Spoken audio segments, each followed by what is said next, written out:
Hello, I'm Nush Mokadam, and welcome to Food of Love with Chef Dad. My friends and family know I'm a passionate cook, and I find myself cooking all the time.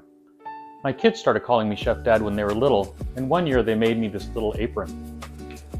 As a dad, one thing I will do in every episode is tell at least one dad joke.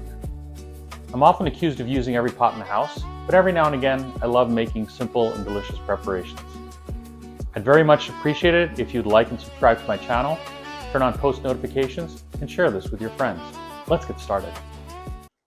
Growing up, we used to have all kinds of recipes around the house. There were cookbooks, subscriptions, newspaper clippings, and of course, the family knowledge. I remember we used to get these laminated cards that went into this cute little tray that would arrive about once a month and had new recipes for us to try. One of those cards had today's recipe, called Caribbean Braised Pork. Now, the recipe has evolved over almost 40 years to what I'm going to prepare today. Caribbean Braised Pork combines the spiciness with aromatics to make a deeply delicious, satisfying dish. While the ingredients may seem relatively straightforward, to make it food of love, it takes a long time to properly brown the pork. Now, you can dial up the heat in this recipe for as high as you want by increasing the cayenne pepper or increasing the number of chilies that you're putting in. Or, if you're a bit heat averse, feel free to substitute paprika for the cayenne. I prefer pork tenderloin for this, but it works just as well with pork loin. A fattier cut such as a pork shoulder is not likely to work as it won't hold together and it will become too oily. Remember, if you're using pork tenderloin, don't forget to remove the silver skin. Let me show you how. Once you've trimmed the fat off the tenderloin, you will see the cut edge of the silver skin. You're going to need a very sharp knife for this, so be careful. Get the knife under the edge of the silver skin in a nice wide segment. Then point the angle of the knife edge up to the sky and slide the knife all the way down until you have a wide lane of tenderloin exposed. You may need to make more than one pass to get it done, and try not to lose too much meat. What do you call a pig that does martial arts? Pork chop. It's important to have finely minced onion, as the deglazing process starts as soon as you stop browning the pork. For the peppers, make sure you remove any inner pith and all the seeds, and then slice into thin strips. Be sure to drain the brine from the olives and slice them in half. The saltiness and sourness contrast beautifully with the cinnamon and the cloves. I'll often add a green vegetable such as green beans, asparagus, or as I'm doing today, snap peas, to make this a one-dish meal. I gather all of my spices and salt in a single bowl to mix them up together. All right, time to cook. You're going to need a stir-fry pan. I prefer this 5-quart brazier. We're going to add a little oil, and then we're going to add the pork.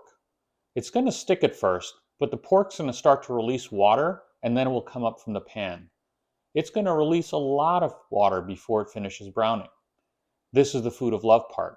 It often takes me 40 minutes or longer, depending on how much you're cooking. You're going to start by stirring it occasionally, but as it starts to brown, you really want to work it quickly to prevent burning. When you've finished the browning, and we like this seriously browned, it almost looks like bacon, lower the heat. Now we're going to add the onions and mix thoroughly. You'll see the onions release some water and start to deglaze your pan. Now we're going to add the spice mixture and the garlic. Then we're going to add the crushed tomatoes and combine everything together. I like it hot, so I'm going to throw in a few chilies as well. Let's cook this on a low simmer for about 40 to 50 minutes. How did the pig write its novel? With a pig pen. When you see the oil start to separate from the rest of the liquid, you know it's cooked. Now we're going to add the vegetables and peppers, and we're going to let everything heat through for 5 minutes, uncovered. Now we'll add the sliced olives and the vinegar and heat through for about 2 minutes, also uncovered. Finally, we're going to sprinkle our cilantro and cover for 2 minutes. You can eat this as is, as a single meal, or you can serve it over rice. All right, the whole kitchen smells like cinnamon and cloves. It's an incredible aroma. But I'm ready to try this. I'm starving. So I'm going to take a bite with a piece of olive and a piece of pork.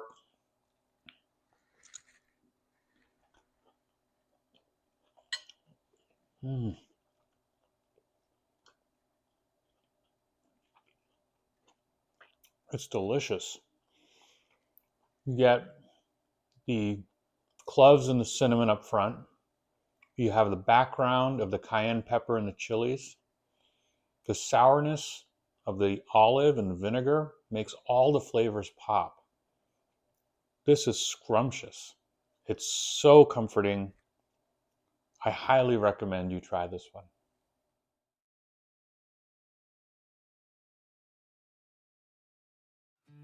Thank you for joining me.